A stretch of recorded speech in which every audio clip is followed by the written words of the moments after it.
Okay, so Jens, yes? Is it yeah, no, come on. Is it Jens or Jens? No, Jens. Okay, whatever comes. Brilliant.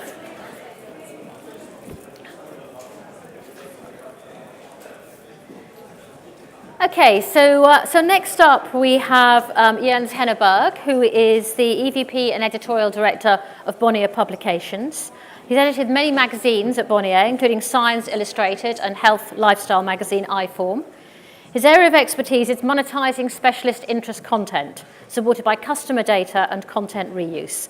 So today he's going to talk about how Bonnier does just that. Thank you very much. Thank you. Here we go.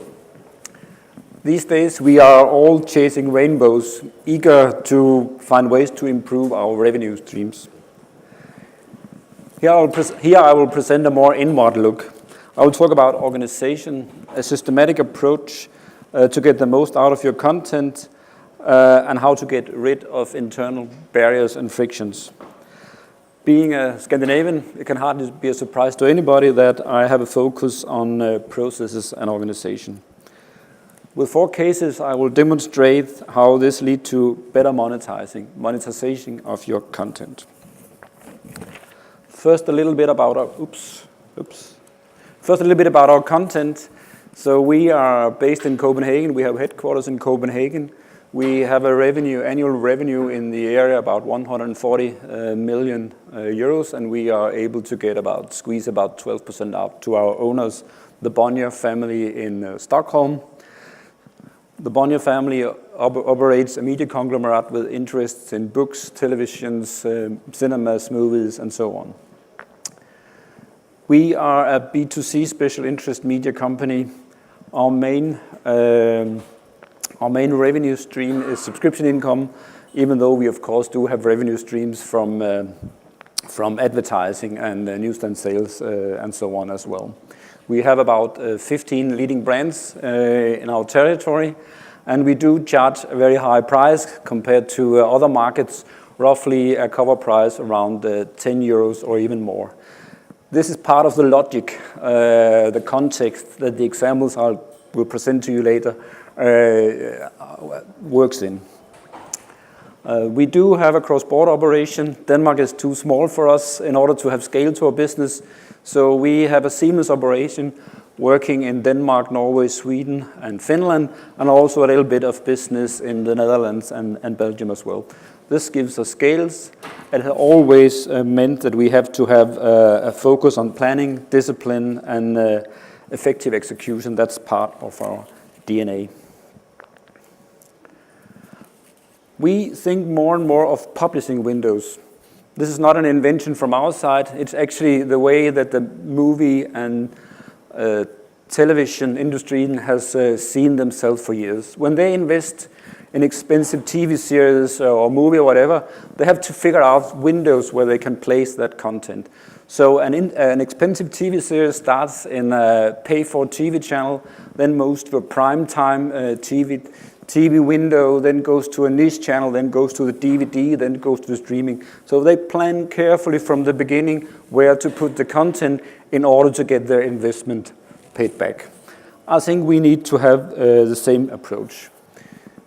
We are a company based on journalistic tradition and with a lot of staff with journalistic background, which means that we care about news. That's kind of an important driver, the way we see ourselves as creators. But we should go beyond that. More and more, we should realize that we can produce content that can live for long. We should still have an interest in news, but this should not be the only approach. So we, as a special interest media company, now think much more like the big broadcaster, and I think that is supported very much on what's happened on the internet and at the newsstand. Working with kind of windows thinking, there are 3 specific things you should bear in mind, and I'll tell you about them here. First of all, you should see content as a key investment, and thereby you get a key asset. For us, we invest about 20 million euro a year in new, fresh content. And we need to treat this investment accordingly to the importance, respectfully, carefully, and most important, ambitiously. I just finished my annual planning meeting with the editors-in-chiefs, and for the first time, they all tapped into this way of thinking. And I think this is really an approach that can help maintain high editorial quality. You can simply invest more if you know how to get your money back. Secondly, look for content with a long lifetime. And again, it's amazing how it works across all brands in our portfolio. Not just the one you would assume. It works for our health and fitness portfolio, it works for our do-it-yourself magazine, for the history magazines, which is maybe more obvious, but also for the digital photographer magazine and even our science magazine. To us, the topic is more important than the breaking news. And this goes both for text and photography. So for me, content in a special interest context is a bank of knowledge. It's a well of information and facts. You should figure out how to get the most out of it. Thirdly, set a goal of multiple publication, not just once. Make it an ambition to find as many windows as possible, even in the planning stage. Obviously, you combine magazines and web, but it can be so much more. It can be books, it can be other brands, and you can read it so it fulfill a certain purposes. And keep the material, because there will be opportunities that we haven't even figured out yet. Some of those rainbows we are chasing might offer a new window for you, content in the future. We also learned that seasonality, again, is more interesting than the news. So we can kind of republish on the website or in special e-magazine or whatever, or in news and specials, certain content that has a seasonality built into it. And we can kind of, on the internet, keep republishing it as long as it makes sense, as long as the data supports that this content is still relevant to our audience. To sum it up, if you have a very systematic approach, then you can improve the return on content investment. So I will not say that I have an Excel spreadsheet, but I do have a clear focus on that we need to maximize the return on content investment. Just thinking about it in that way helps a lot.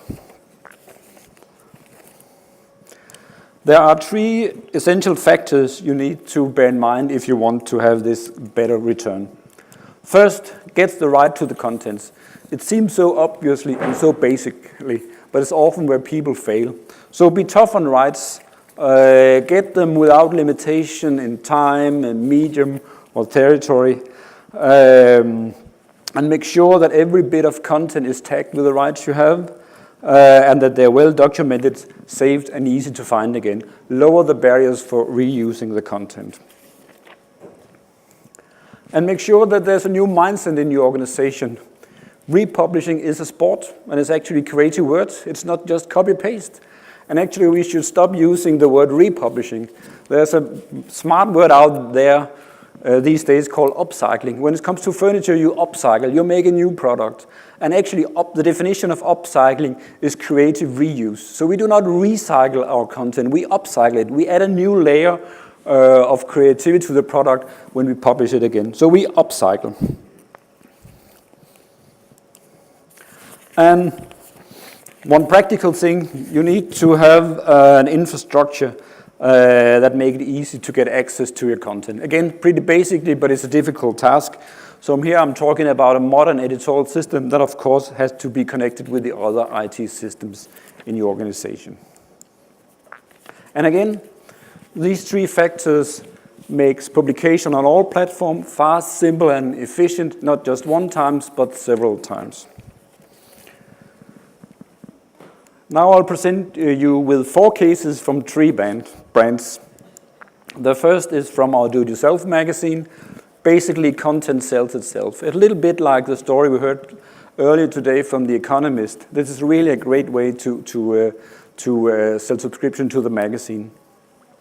This campaign was conceptualized and produced by the editorial staff. They did not, of course, do the work alone. I just emphasize their role here because for me it's important that they actually take part in marketing their product. Of course, then they are assisted with all the other departments in the company. So here we created a campaign about how to protect your house from break-in. We created a special e-magazine with articles from the magazine, a compilation made for the campaign. We wrote articles about this surveillance camera that was a premium. And then we executed very carefully through the digital channels and so on, and even printed channels. The result was a campaign that performed 6 times better than an average campaign. And I do believe that we can run this campaign again for Christmas when people fear that someone will break in during the holiday season and again for the next summer. And I think we can do the same thing for a lot of our other brands. The same old story. This is from our history magazine. We see there's very little overlap in different sales channels. So here we really have an area where we can reuse the content in smart ways without selling the same story to the same person twice. In this range, you will see that there's actually like a junior magazine out there, a little bit like This Week. Basic history articles, just re-edited a little bit to make them relevant for kids. So in all, we do 85 extra editions a year, and we do it in 6 languages. And it's pretty easy to adapt articles. This is the same original article which originated in the magazine seen to the left, and then re-edited and redesigned for several purposes. One interesting example is this one where we made a special edition about the story behind Game of Thrones, the real history that inspired the television series. So again, when you are careful about the planning, then you can be very agile. A little bit like James Tye talked about this morning. This is not a contradiction. If you plan carefully, if you have all your systems in place, you can have a very agile approach. And this special issue, which was linked to the premiere of the last season, did very well at the newsstand. Up to 9 times have we reused content. This is for our PC magazines. We used to have a CD-ROM going with the magazine. Now we have a restricted area. The first version of this restricted area was basically the CD-ROM combined. But more and more, it's a software central where we put in articles or manuals to the programs, the software that are available for free download. So we are not linking the material very much to the magazine anymore, but we add editorial content that makes it easier to use the software we give away for free. So in this combination, we have a great value package for this audience, and we do the same for our digital photo magazines. So it's more and better content for the readers, lower cost for us, and it had an effect where it increased the bottom line for this magazine with 10%. Finally, a very promising project.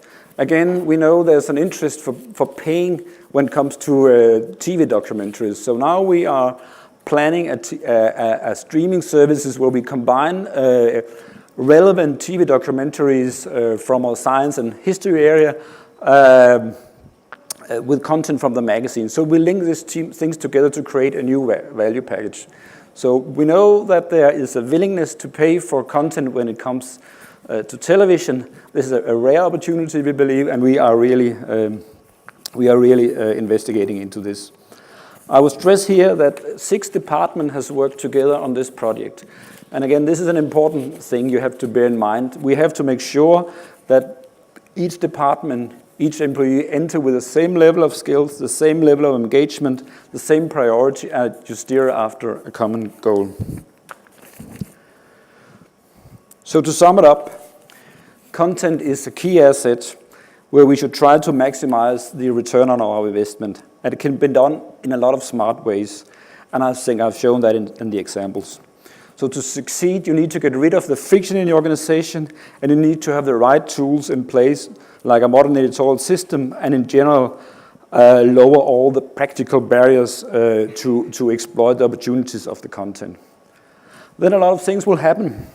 With clever start, they will actually start to exploiting the opportunities themselves. So the funny thing is, and I heard a lot of talks today, a lot of them dealt with the HR question and with the technical investment. And I think the friction and the barriers is a little bit other words for the same theme. So basically, there are no silver bullets out there, but I do believe we all need to focus more on the part of our business that are below the waterline, figuring out what's going on in our organizations. Thank you very much.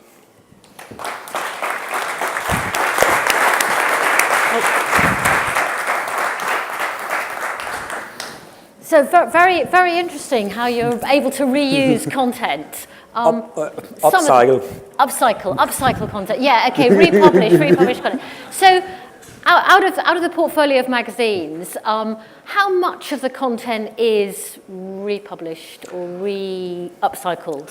Depending a little bit, I think we have not explored the full potential yet, but I would say that 15 to 20% at least is used more than once. And we are actually increasing the number of special issues a lot these years. Because because I guess it works better when you've got special editions and books and other versions. It's amazing how much people are prepared to pay for a special issue on the newsstand, often double the price of the normal issue. And it sells better even sometimes. Yeah.